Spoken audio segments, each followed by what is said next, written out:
सभी सम्मानित साथियों को मेरा क्रांतिकारी जय भीम, नमो बुद्धाय।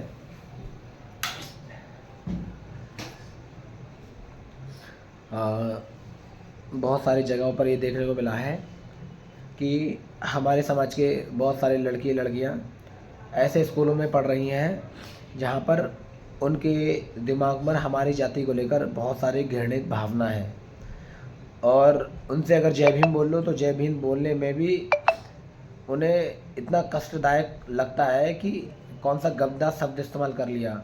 और हमारी जाति की बहन बेटियों के लिए वो लोग क्या बोलते हैं कि ऐसी सोच रखते हैं, वो कहते हैं कि तुम्हारी जाति के लोग SC ST एक्ट लगा देते हैं, तुम्हारी जाति के लोग बहन बेटियों को आगे कर देते हैं। मतलब आप समझ रहे हो, बहन बेटियों को आगे करने की बात, ऐसे लोग स्कूल चला रहे हैं। और मैं मानता हूँ कि ऐसे विद्यालय में, ऐसे स्कूल में अपने बच्चों को ना भेजें, ठीक है। उसके लिए हम अपने ही समाज का एक स्कूल खोलने जा रहे हैं, जिससे हमारे समाज के लोग पूरे मान सम्मान के साथ उस विद्यालय में बच्चों को पढ़ा सकें, क्योंकि अब समय इंग्लिश मीडियम का है और अपने बच्चों को इंग्लिश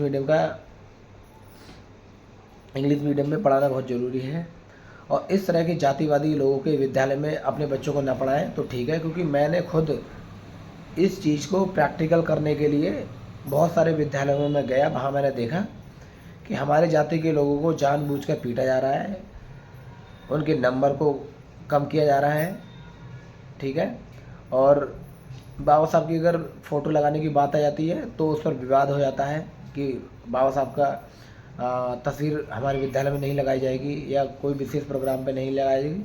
और अगर 14 अप्रैल आती है तो 14 अप्रैल में भी जो है वो अपना विद्यालय बंद रखते हैं, ठीक है। अगर उनके विद्यालय में किसी भी व्यक्ति ने जय भीम बोल दिया तो वो कोई टीचर हो गया, कोई लड़का हो गया, या तो उसे पीटते हैं या तो उसको बाहर निकाल देते हैं, ठीक है। और जो अपनी आवाज़ उठाने की कोशिश करता है तो ऐसे शिक्षकों को या ऐसे स्टूडेंट को वो बाहर निकाल देते किसी न किसी बहाने से। तो मेरी इस बात को बहुत सारे बहुजन समाज के लोग समझ रहे होंगे। जो समझदार व्यक्ति है वो समझ सकता है कि विद्यालय किसी एक जाति के व्यक्ति या बच्चों से या शिक्षकों से नहीं चलता और ना ही चलेगा। खासकर बहेड़ी में जब से संविधान लागू हुआ है, या तो आप अपने आप को संविधान से ऊपर समझ रहे हैं या तो आप हमारे जाति के लोगों को मूर्ख समझ रहे हैं, ठीक है।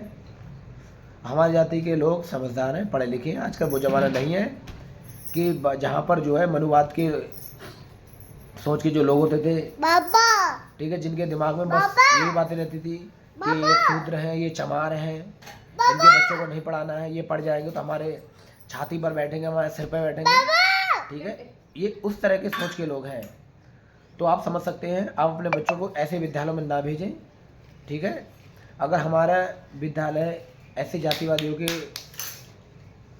अगर हम अपने बच्चों को ऐसे विद्यालय में भेजेंगे तो हमारे बच्चे सिर्फ उनके ताने सुनेंगे, पढ़ाई से नफरत करेंगे और पिछड़ जाएंगे पढ़ाई में। ऐसा मेरा मानना है, क्योंकि मैं गांव-गांव जाकर, घर घर जाकर समाज को जागरूक करने का काम करता हूं। मैं ये लगातार देख रहा हूं, बहुत सारे लोगों ने शिकायत भी की है, ठीक है।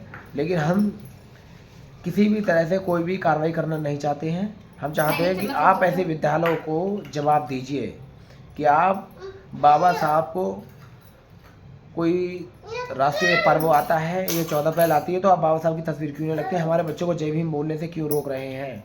आप नहीं बोल रहे, जय भीम मत बोलिए, ठीक है। लेकिन आप गधे की आड़ में शेर की खाल ओढ़कर किसी व्यक्ति के सामने जो नाच कर रहे हैं कि हम जय भीम बोलते हैं, जाट समाज में आते हैं जय भीम बोलते हैं, मुस्लिम समाज में आते हैं हम खुदा हाफिज बोलते हैं।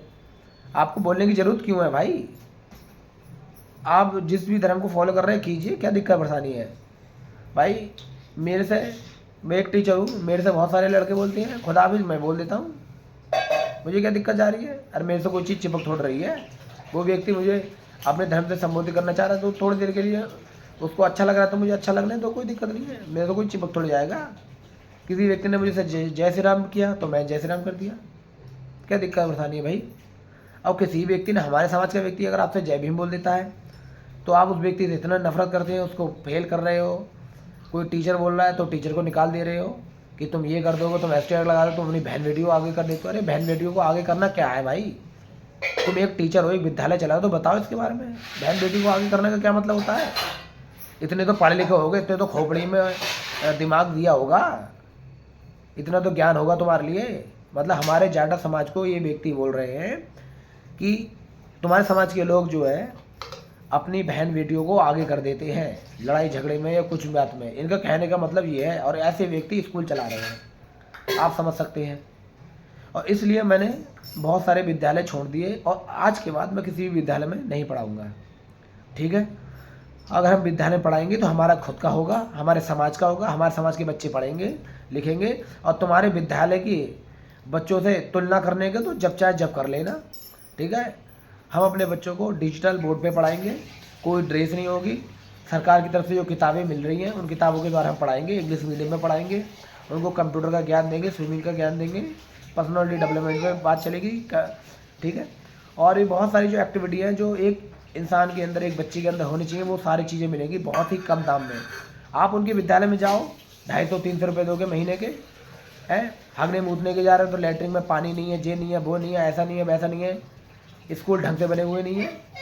ऐसे विद्यालय में आप अपने बच्चों को ना पढ़ाएं तो अच्छी बात है। मैं बस ये कहता हूँ, हमारा सिर्फ इंसानियत धर्म है, हम इंसान हैं। ठीक है, सभी जातियों के व्यक्ति जो भी हैं वो इंसान है, इसलिए उनको इंसान बोला जाता है, मनुष्य बोला जाता है। ठीक है, कोई जानवर नहीं है। ठीक है, जो जानवर होते हैं वो फर्क महसूस करते हैं, वो जातिवाद को आगे बढ़ाते हैं और कुछ नहीं है। कोई भेदभाव करता है बेफालतू का कि ये मुस्लिम है, कि ये लोग नहीं आए 15 अगस्त को बोलूँगे। अरे यार भाई, आए नहीं आए, तुमने कभी प्रैक्टिकल करके देखा? उनके घर गए, क्यों नहीं आ पाए, क्या कारण है? बिना प्रैक्टिकल करे बस बोल दिया मुझसे। अरे प्रैक्टिकल करो, रिसर्च करो, क्या बात है, क्यों नहीं आया वो लड़का? मुस्लिम धर्म का, मुस्लिम धर्म के पीछे पड़ गए, जाटा धर्म के पीछे पड़ गए, जाटा समाज के पीछे पड़ गए। अरे वो चमार है, वो जय है, जय भीम बोलते हैं, जय। अरे जय भीम बोलना गलत है क्या? लिख के दो तुम, अगर तुम अपने बाप से पैदा हो, माँ से पैदा हो, तुम ये लिख के दे दो कि जय भीम बोलना गलत है, लिख के दे दो। या तुम या तुम्हारी कौम कोई भी ये बात बोल रही है तो लिख के दे दो मुझे, तो मान जाऊँगा मैं। क्या जय भीम बोलना गलत है? ये भारत का कौन सा मुख्यमंत्री, प्रधानमंत्री बाबा साहब के आगे नहीं झुक रहा है, मान सम्मान नहीं दे रहा है? ये जय भीम ने बोल रहा है? तुम एक छोटे से वो एक जगह के, एक गांव के वो व्यक्ति हो और उसमें तुम अपनी जातिवाद फैला रहे हो। हमारे समाज के लोगों से नफरत कर रहे हो, मुस्लिम समाज से नफरत कर रहे हो, जाटा समाज से नफरत कर रहे हो, ऊपर से ये बात बोल दी तो कोई बात है, ऐसे एक्स्ट्रा लगा दो, जे लगा दो, है अपनी बहन बेटी को आगे लगा दो। अरे मैं भाई, मैं तेरे से पूछने लगा, ले बता कहाँ हमारे समाज के व्यक्ति ने बहन बेटी को आगे करा है? और तुम मेरे से पूछ अपने बारे में, एक एक बात बता दूंगा क्या चल रहा है, क्या हो रहा है, समझा भाई? इतने पढ़े लिखे नहीं है तुम जो हमसे जवान लड़ा लो या वैसे। मैं फालतू किसी से बहसबाजी करता नहीं हूँ, जो हक की बात है वो हक की बात है। मुझे पता है सभी समाज के लोग शिक्षित हैं, समझदार हैं, वो समझते हैं। ठीक है, वो ज़माना चला गया जिस ज़माने में हमारे समाज के लोग अनपढ़ थे, उनको बेवकूफ़ बनाया गया, अब वो बेवकूफ़ बने। अब बेवकूफ़ कोई नहीं बनने वाला, सब समझदार है, इंटरनेट का ज़माना है, समझ गए? होश में आ जाओ, होश में नहीं आओगे तो जो बेहोशी में चलता है उसका क्या होता है, समझ गए? पुलिस कार्रवाई होती है, बहुत कुछ हो जाता है, कानून का ज़माना चल रहा है, संविधान का राज चल रहा है जी। वो ज़माने चले गए राजा महाराजा वाले कि राजा के कान में फूंक दिया, अरे ऐसा है कि चमार का बच्चा है, इसको मार दो, जान से मार दो, ये मुस्लिम का बच्चा है, इसको मार दो। ठीक है, जय भीम, जय भारत।